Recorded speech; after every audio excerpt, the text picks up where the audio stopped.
우리 주위를 한번 둘러보세요.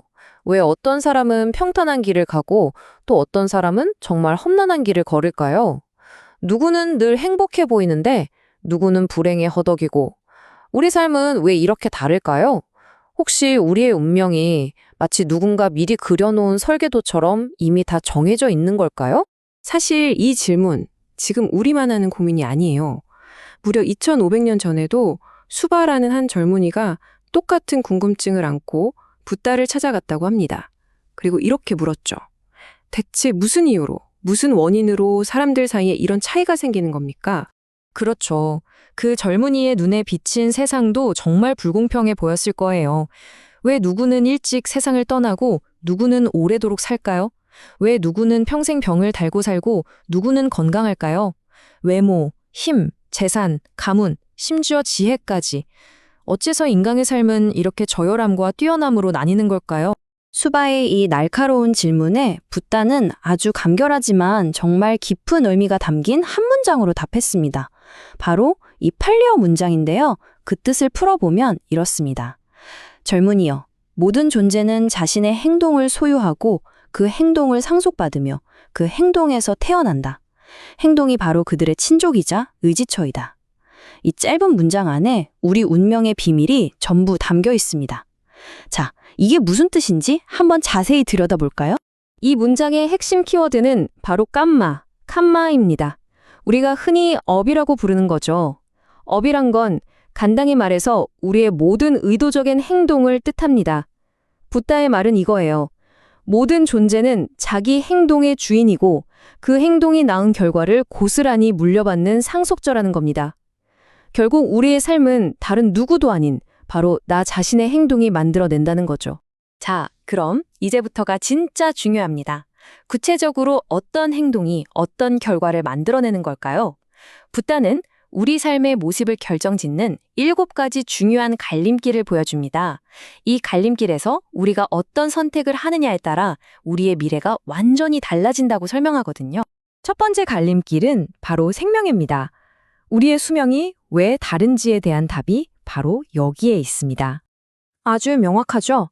다른 생명을 해치는 잔인한 행동은 결국 내 생명을 짧게 만드는 결과로 이어진다는 겁니다.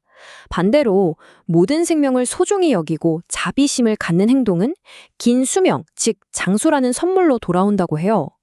결국 내 수명의 길이는 내가 다른 생명에게 어떻게 대했는지에 대한 직접적인 결과인 셈이죠.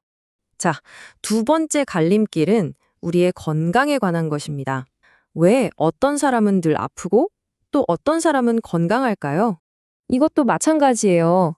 손이나 몽둥이, 무기 같은 걸로 다른 존재를 괴롭히는 폭력적인 행동은 결국 병약함이라는 부메랑이 되어서 나에게 돌아온다는 거죠. 하지만 다른 존재를 해치지 않는 비폭력적인 행동은 건강함이라는 결과로 이어집니다. 우리의 건강 상태 역시 과거 내 행동의 성적표와 같다는 뜻이겠네요. 세 번째 갈림길은 정말 흥미로운데요. 바로 우리의 용모, 그러니까 외적인 모습에 관한 이야기입니다. 이거 정말 놀랍지 않나요? 우리의 내면 상태인 분노가 추한 외모라는 결과로 직접 이어진다는 설명입니다. 쉽게 화를 내는 성격은 결국 다른 사람들에게 불쾌감을 주는 인상으로 굳어지게 되고요.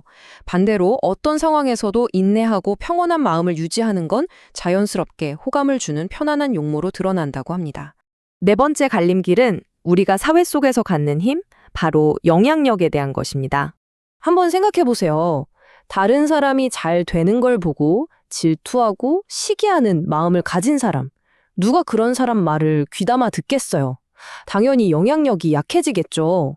반면에 다른 사람의 성공을 보고 진심으로 함께 기뻐해주는 사람은 어떨까요? 자연스럽게 주변 사람들이 따르고 강력한 영향력을 갖게 되는 거죠. 자, 다섯 번째, 많은 분들이 가장 궁금해하실 것 같은 재선에 관한 이야기입니다. 부와 가난은 대체 어떻게 결정되는 걸까요? 이것도 아주 간단한 원리입니다. 다른 사람들에게 베풀지 않는 인색한 행동은 가난으로 이어지고요. 반대로 기꺼이 자신의 것을 나누고 베푸는 관대한 행동, 즉 보시는 부유함의 원인이 된다는 겁니다. 결국 핵심은 나눔에 있었네요. 여섯 번째 갈림길은 태어날 때부터 정해지는 것처럼 보이는 가문의 배경에 대한 설명입니다.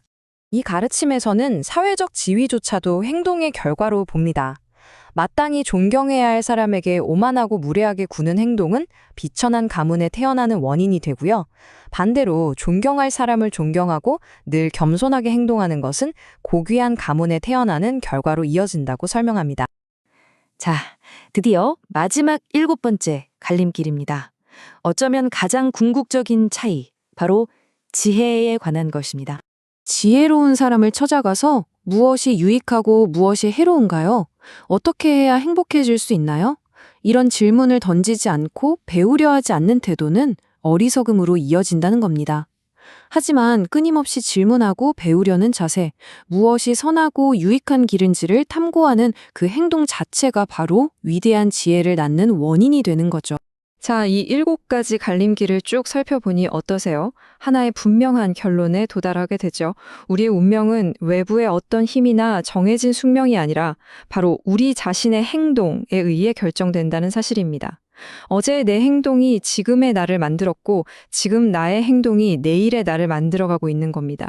붓다는 이 모든 설명을 마치며 이렇게 딱 잘라 결론 내립니다. 이와 같이 업이 중생들을 구별한다. 즉, 저열함과 뛰어남으로.